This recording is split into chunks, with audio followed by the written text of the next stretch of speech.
আসসালামু আলাইকুম ওয়া রাহমাতুল্লাহি ওয়া বারাকাতুহু। প্রিয় শিক্ষার্থীরা, আশা করি আল্লাহর রহমতে সবাই ভালো আছো। আমি মোহাম্মদ তাহিরুল ইসলাম, প্রভাষক, উচ্চতর গণিত, ১৬ school and college, Faridganj, Chandpur. প্রিয় শিক্ষার্থীরা, ইতিমধ্যে এখন আমরা আলোচনা করব নবম দশম শ্রেণীর উচ্চতর গণিত। ইতিমধ্যে আমরা নবম দশম শ্রেণীর দুটি ক্লাস নিয়েছি। আমি তোমাদের জন্য একাদশ অধ্যায়ের স্থানাঙ্ক জ্যামিতির আশা করি তোমরা ক্লাস দুটির আলোচনা বুঝতে পেরেছো। আজকে আমরা তৃতীয় আলোচনাটি করব বা লেকচার দিব।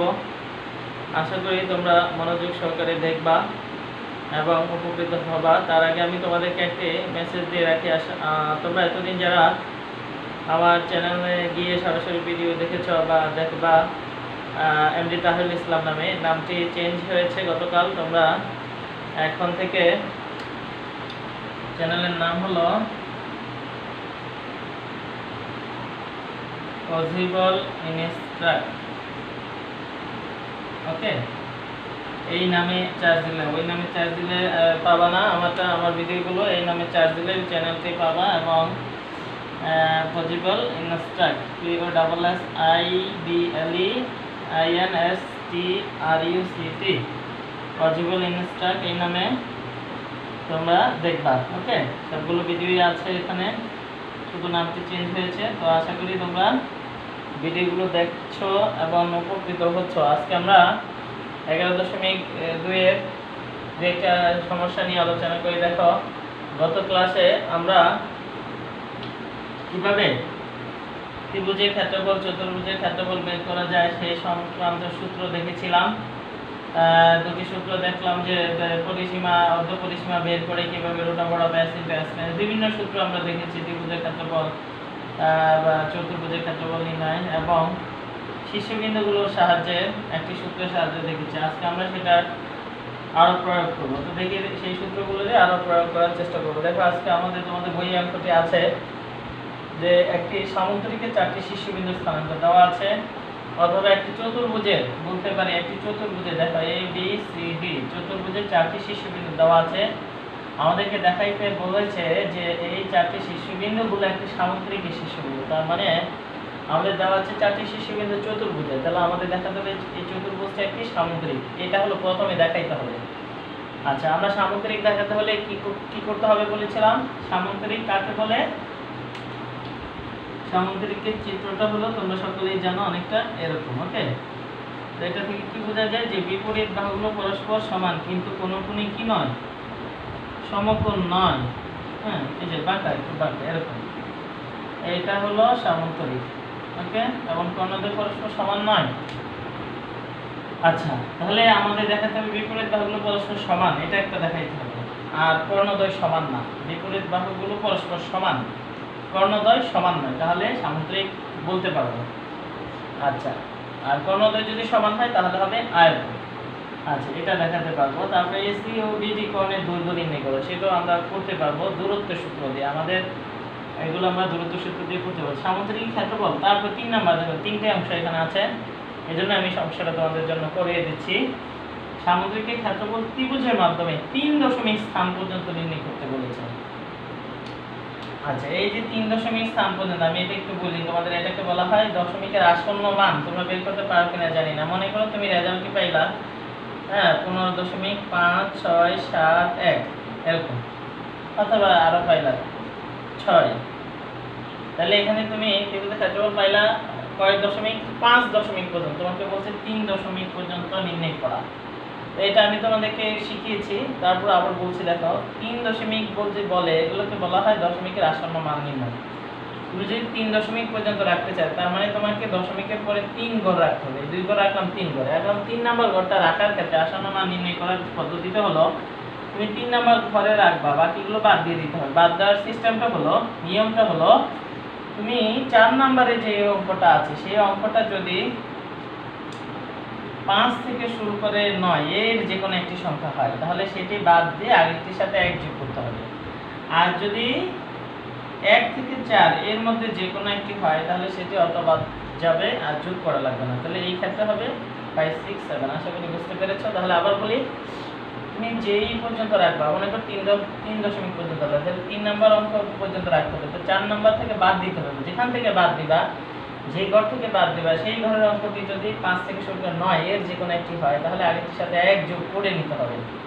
আর যদি এর চেয়ে ছোট হয়, 1 থেকে 4 হয়, তাহলে যোগ করা লাগবে না, অঙ্ক বাদ হয়ে যাবে, ওই 3 দশমিক পর্যন্ত হবে। ওকে, আশা করি এটা বুঝতে পেরেছি। আসন্ন মানটা আমি আগে বুঝিয়ে দিলাম। আচ্ছা, এরপর এখানে যেটা বলছে ত্রিভুজের মাধ্যমে ক্ষেত্রফল নির্ণয় করতে হবে। সামান্তরিকের ক্ষেত্রফল নির্ণয় করতে বলেছে, কিন্তু কিসের মাধ্যমে? ত্রিভুজের মাধ্যমে। আচ্ছা, আমি চিত্রটা মুছে বলছি, সরি দেখো। আচ্ছা, ত্রিভুজের মাধ্যমে সামান্তরিকের ক্ষেত্রফল, এটা মানে কি বুঝিয়েছে এখানে দেখো। আচ্ছা, আমরা যদি মনে করি এই যে একটা কর্ণ আঁকছি, কর্ণ আঁকি, তাহলে এই সামান্তরিকটি কয়টি ত্রিভুজে বিভক্ত হয়েছে? 2টি ত্রিভুজে। এখানে এটাই বলেছে, তুমি এই 2টি ত্রিভুজের ক্ষেত্রফল বের করবে, এ বি সি ডি মনে করো।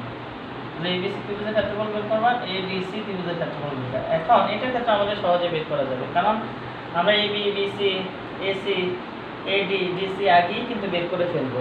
তখন এ বি সি ত্রিভুজের ক্ষেত্রফল শুধু সূত্র বসে অর্ধ পরিসীমাটা বের করে, আবার এ ডি সি এর ক্ষেত্রে অর্ধ পরিসীমার সূত্র লিখে মানগুলো বের করে দুইটা যোগ করে দিতে হবে, তাহলে সামান্তরিক ক্ষেত্রফল পাবো কিসের মাধ্যমে? ত্রিভুজের মাধ্যমে। ওকে, আশা করি বুঝতে পেরেছো। আমরা কাজে চলে যাই, এটা করা শুরু করি। আগে আমাদের তাহলে কি করতে হবে? 4টি বাহু এবং কর্ণ বের করতে হবে। হ্যাঁ, 4টি বাহু এবং কর্ণ বের করতে হবে, তারপরে অন্যান্য কাজগুলো আমরা ধারাবাহিকভাবে করবো। তাহলে আমাদের এই বিবাহ 4টি বাহু কি হবে? এই বিবাহ মনে করো এ বি কি হবে? রুট ওভার অফ এর স্থানাঙ্ক কত ছিল? এর স্থানাঙ্ক ছিল, আমি একটু স্থানাঙ্কগুলো এখানে লিখে রাখি দেখো। এর স্থানাঙ্ক হলো এ হলো 1 1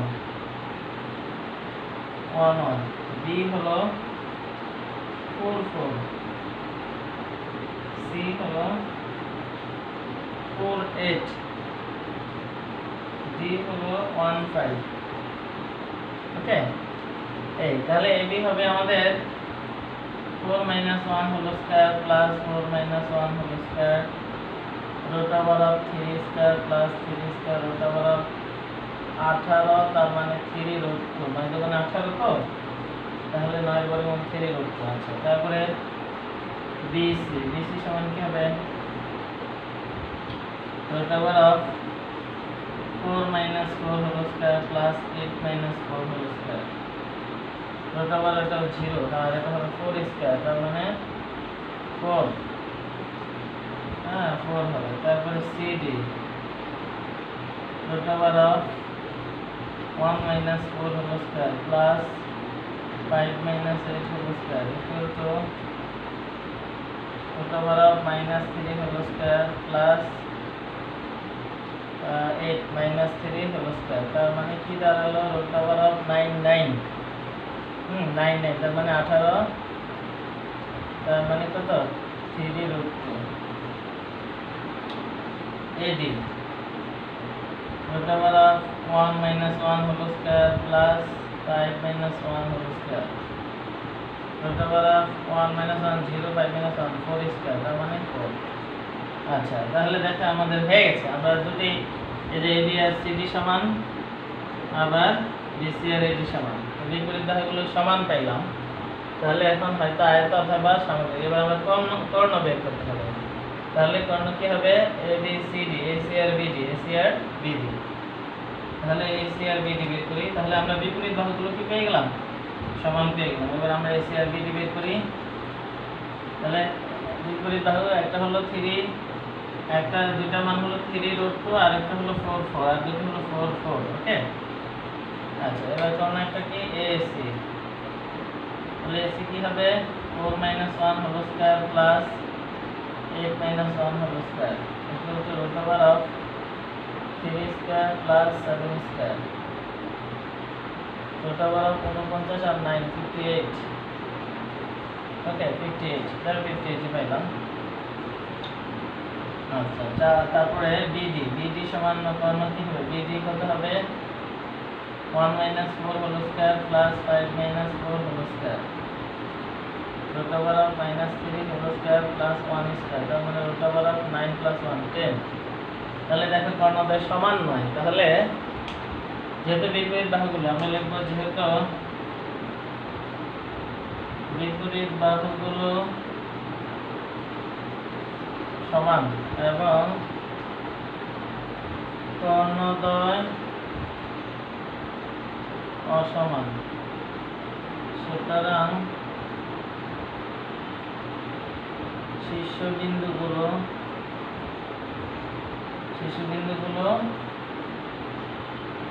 সামন্তরিকের শীর্ষবিন্দু। শুট, এটা হলো প্রথম অংশটা দেখানো হলো। ওকে,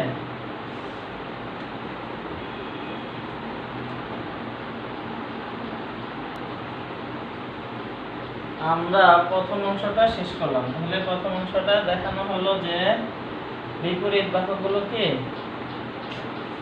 বাহুগুলো পরস্পর সমান এবং কর্ণদ্বয় অসমান, সুতরাং এটা কি সামন্তরিক। আশা করি বুঝতে পেরেছি। এবার দেখো, তাহলে এসি আর বিডি এর মান আমাদের বের করতে বলেছে, সেটা আমরা বের করে ফেললাম। এসি মান কত? এসি আর বিডি বের করতে বলেছে না? হ্যাঁ, এসি আর বিডি এর দৈর্ঘ্য বের করা। আমরা এসি এর দৈর্ঘ্য পেলাম √58, বিডি এর দৈর্ঘ্য পেলাম √10। আচ্ছা, সেটা হয়ে গেল। এবার আমাদের ত্রিভুজের মাধ্যমে। আচ্ছা, তাহলে আমরা যদি দেখি, দেখো সমান্তরাল, হ্যাঁ, এ বি সি ডি। ওকে, তাহলে এ বি মান পাইছি আমরা কত, মনে আছে? 3√2। বি সি মান পাইছি কত, 4। এ বি মান 3, সি ডি মান 3√4। এ সি মান কত পাইছি? হ্যাঁ, √58। কত পাইছি? 58। এই যে দেখো, √58 পেয়েছি। এবার তুমি কি করতে হবে? ত্রিভুজ এবিসি এর পরিসীমা, সমান কি হবে? 3√2 + 4 + √58। মনে করে এটা দশমিকের 4-5 ঘর 4 ঘর পর্যন্ত রাখবে। দশমিকের মান বের করো, কারণ √2 মান কিন্তু আছে 4 ঘরের বেশি আছে। √2 এর বর্গমূল, হ্যাঁ, কত? 1.414 এরকম আরো আছে। হ্যাঁ, তো তোমরা এবার √58 বর্গমূল যখন ক্যালকুলেটর বের করবা 4 ঘর পর্যন্ত রাখবা। মনে করো কত? এটা ধরো 4 4 8, হ্যাঁ, আর √58 মানে হলো 49, 5 কত 7 8 আর 64। তাহলে এটার বর্গমূল হবে মনে করো 7, হ্যাঁ, 7 4 11, 11 আর 3 হলো 14। ধরো আমরা পাইলাম 15.367 এরকম, এটা প্রায়। হ্যাঁ, আমি ধরে নিলাম, এগুলো আনুমানিক ধরে নিলাম। ক্যালকুলেটর আমাদের কাছে নাই, তোমরা ক্যালকুলেটর করে এটা করে দাও। এত পাইলাম। আচ্ছা, পরিসীমা পাইলাম এত। তাহলে অর্ধ পরিসীমায় কি হবে, মানে এস কত হবে? এস হবে, এটাকে 2 দিয়ে ভাগ করলে কত হবে? মনে করো 7 দশমিক, হ্যাঁ, কত 8762 এরকম। তাহলে এস এর মান পাইলে এটা অর্ধ পরিসীমা। অর্ধ পরিসীমা কি? অর্ধ পরিসীমা হলো এস, পরিসীমা হলো 2s। তাহলে কার? এবিসি এর। এইভাবে ত্রিভুজ এডিসি এর পরিসীমা বের করবা। 4 3 3√2, তাহলে ওইটা এরকম হবে। এখানে যে তুমি একই হবে, তাহলে এটার মান কত হবে? পরিসীমা এত হবে, অর্ধ পরিসীমাটা দুটো যোগ করবা। দুটো যোগ করলে যেটা হবে সেটাই হবে অ্যানসার। আশা করি বুঝতে পারবে। তাছাড়া অবশ্যই দুটো না করলে হবে। দেখো, এখানে যেহেতু এটার ত্রিভুজ দুটি সমদ্বিখণ্ডিত করেছে। কাকে? সামন্তরিককে। কে? এসি কর্ণ সামন্তরিককে কি করেছে? সমদ্বিখণ্ডিত। তাহলে এবিসি ত্রিভুজ আর এডিসি ত্রিভুজ সমান। তাহলে একটার পরিসীমা যা পাবো আমরা, অপরটার পরিসীমা একই হবে। হ্যাঁ, একই হবে। তাহলে আমরা লিখবো, সুতরাং এডিসি ত্রিভুজের পরিসীমা এত। তাহলে এবার ক্ষেত্রফল বের করবো। ক্ষেত্রফলের বের করার সূত্র কি? s * s - a s - b s - c। ABC ত্রিভুজের ক্ষেত্রফল বের করবা। তারপরে এডিসি ত্রিভুজের ক্ষেত্রফল বের করলে, যে এটা ক্ষেত্রফল দেওয়া হবে, এটা ক্ষেত্রফল তাহলে একটা ক্ষেত্রফল বের করলে আরেকটা ক্ষেত্রফল সমান পাওয়া যাবে। তাহলে এটা দুইটার ক্ষেত্রফল যোগ করে দিলেই সামগ্রিক ক্ষেত্রফল পাওয়া যাবে। আসলে তোমরা ঠিক করে ফেলতে পারবো, সহজ আছে।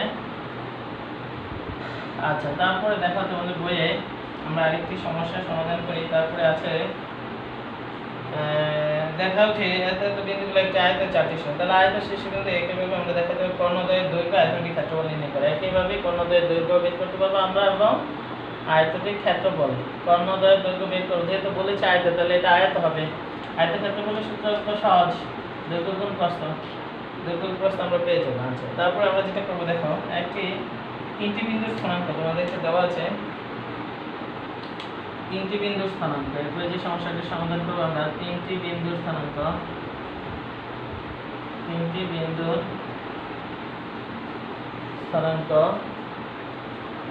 তিনটি বিন্দুর স্থানাঙ্ক হলো a - 2, a - 1, b 10 g6, b হলো 10 6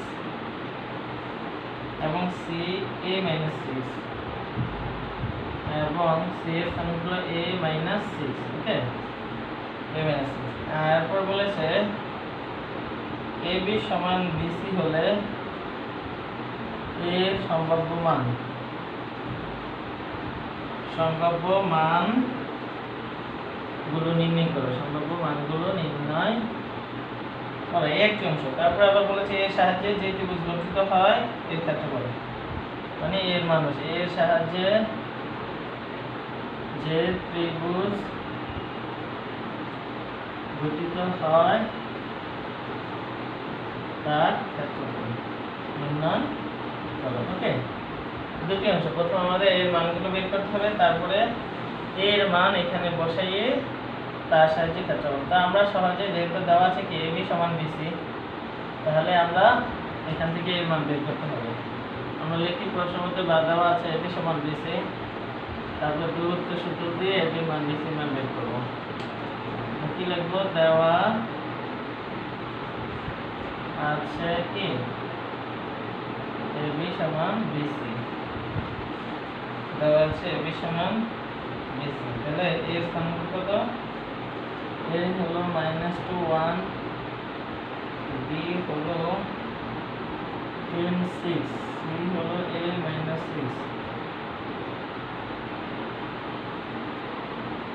10 6 a - 6। ওকে, তাহলে ab হবে কি, আচ্ছা আমরা যদি বর্গ করি, মনে করো বর্গ করলাম, আচ্ছা লিখি ab হবে 10 - আছে plus 2 whole square plus 6 - 1 whole square equal to root over of bc, a - 10 whole square plus -6 - 6 whole square. ওকে,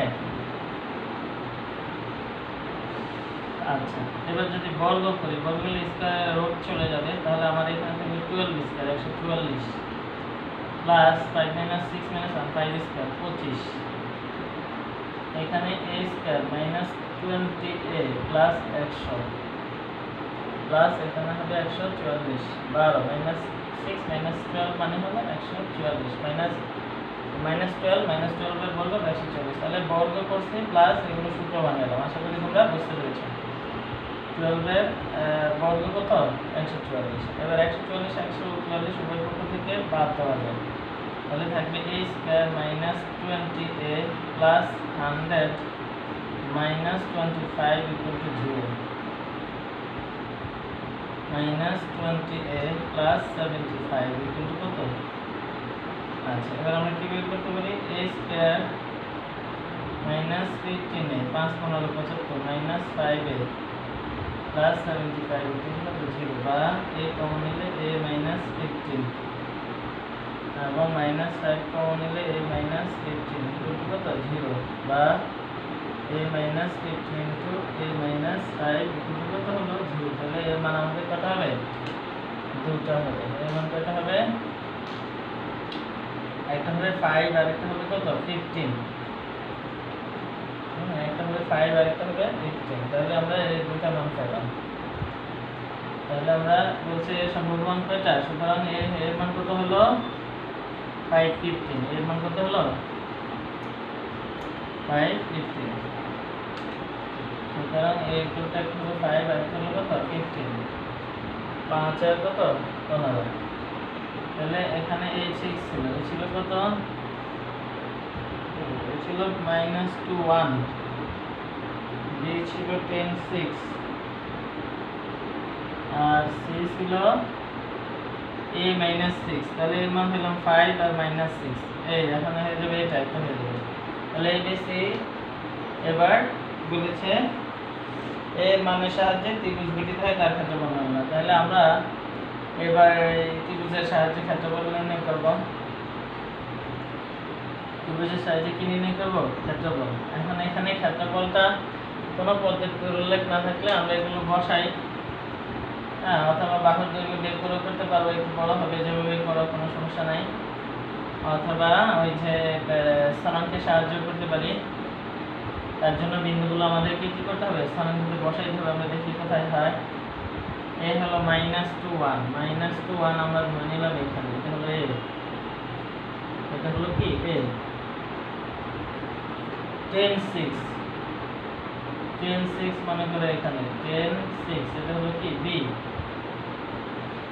5 6, 5 6, 5 6 মনে করো এই যে এখানে নিচে, এটা হলো সি। তাহলে প্রথমে কাটতে পারা গেল বি কে, এদিক দিয়ে ঘুরে, মনে আছে গত ক্লাসে আমরা করেছিলাম এই অক্ষ থেকে মানে ও এক্স থেকে যদি ঘুরে এদিকে উল্টো দিকে, ঘড়িকে উল্টো দিকে ঘুরে যার সাথে আগে দেখা হবে সেটা হবে প্রথম বিন্দু। সুতরাং আমরা লিখি ত্রিভুজ এ বি সি এর ক্ষেত্রফল, হ্যাঁ, এই স্থানাঙ্কের সাহায্যে যদি করি হাফ অফ x1, এখানে x1 বি এর স্থানাঙ্ক 10 6, তারপরে কি হবে? তারপরে পাওয়া যায় কাকে? a কে, এর স্থানাঙ্ক কত? -2 1। তারপরে পাওয়া যাবে সি কে, সি এর স্থানাঙ্ক কত? 5 6, তারপর আবার 10 6, তারপর আবার কত? 10 6। এবার আমরা 10 6 কোনো পদ্ধতির উল্লেখ না থাকে, এই পদ্ধতি যেটা সহজ লাগে ছোট লাগে ওইটা করলেই হবে। তাহলে হাফ, এবার মনে আছে এই কোন আগে গুণ হবে 10 নিয়মের প্লাস, আর এই কোণে গুণ করলে মাইনাসের প্লাসের 12, তো প্লাস প্লাসে প্লাস 12 প্লাস 5 6 কত? 30। এখানে নিয়মে মাইনাস আর এই মাইনাস 12, মাইনাস প্লাস 12 হয়ে যাবে। তারপরে সূত্রে -5, মাইনাসে প্লাস হয়ে যাবে, হ্যাঁ, এই কোণা এই কোণা এই কোণা এই কোণা এই কোণা -60 মাইনাস আছে প্লাস 60 হয়ে যাবে। এই ইকুয়াল টু হাফ, তাহলে মাইনাসে শুধু একটা মাইনাস হয়, কত হয়? 10 40 52 54 64 124 -5, 124 -5 কত হয়? 119। তার মানে 119/2 কত হয়? যাই হয় আর কি, কত হবে? 59.5, 59 কত? 5। এই এটা হলো কার? ত্রিভুজ এবিসি এর ক্ষেত্রফল। আচ্ছা, কত বসিয়ে?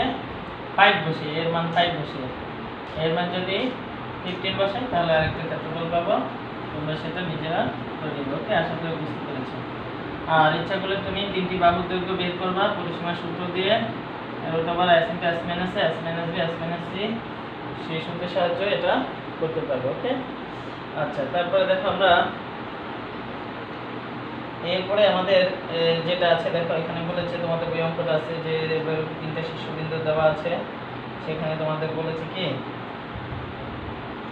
আচ্ছা আমরা এই অঙ্কটা পরে করব কারণ আজকে সময় হবে না। তোমাদের একটা চতুর্ভুজ দেখায়, দেখো এই স্থানাঙ্কের সাহায্যে তোমাদের একটা সময় চতুর্ভুজের ক্ষেত্রফল, মনে করো যে একটা চতুর্ভুজ তোমাকে ক্ষেত্রফল বের করতে বললো। বিন্দুগুলো হলো 0 0, -2 4, তারপর 6 4, তারপর হলো 4 1। এখন দেখো কোথায় তোমরা ঝামেলা করবা। তাহলে আমরা যদি এই স্থানাঙ্কের সাহায্যে এই চতুর্ভুজের ক্ষেত্রফল বের করতে চাই, এরপরে তোমাদের আমি যে অঙ্ক 6 নম্বরটা করিলাম তোমাদের বইয়ে, 7 নম্বরটা তোমরা এই 6 এর মতো করে চেষ্টা করলেই পারবা। না পারলে অবশ্যই আমি দেখি নেক্সট ক্লাস সেটা করানোর চেষ্টা করব। আচ্ছা, তাহলে এটা ক্ষেত্রফল বের করো। তাহলে বিন্দুগুলো বসাইতে হবে তোমাদের। কিভাবে বসাইবা? প্রথম তো 0 0 এখানেই, -2 4 কোথায়? এখানে মনে করো এটা হলো 0 0 এই বিন্দু, প্রথম বিন্দু ধরে নিতে পারি। এটা হলো বি বিন্দু, বা এখানে যদি সিরিয়ালে দেওয়া নাই। তারপর 6 4 কোথায় হতে পারে? মনে করো এখানে 6 4 সি বিন্দু,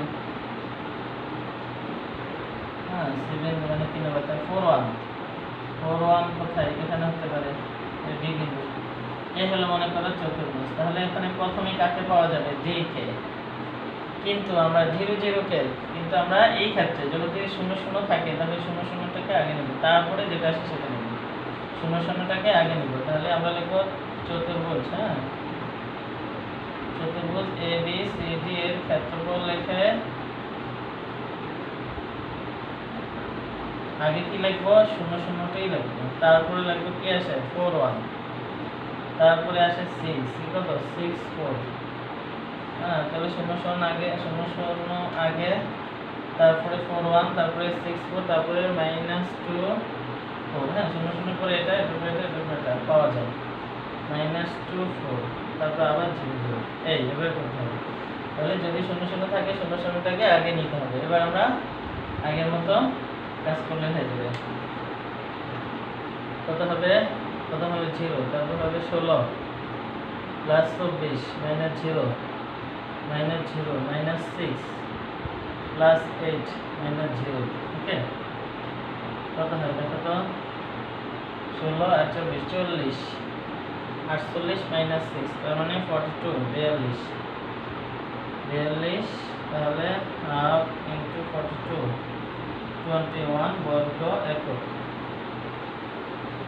ওকে, আশা করি বুঝতে পেরেছো। তাহলে আমি যেটা এর জন্য করালাম যে 0 0 থাকলে আমাদের কনফিউশন বা সমস্যা পড়ে যেতে পারে। তো আমি আজকে এই 3টা অঙ্ক করলাম, তোমরা আশা করি, হ্যাঁ 3টা অঙ্ক করলাম, তোমরা আশা করি বুঝতে পেরেছো এবং এই অধ্যায়গুলো অন্যগুলো করতে পারবে আশা করি। আমরা নেক্সট ক্লাসে পরবর্তী অধ্যায় নিয়ে আলোচনা করব।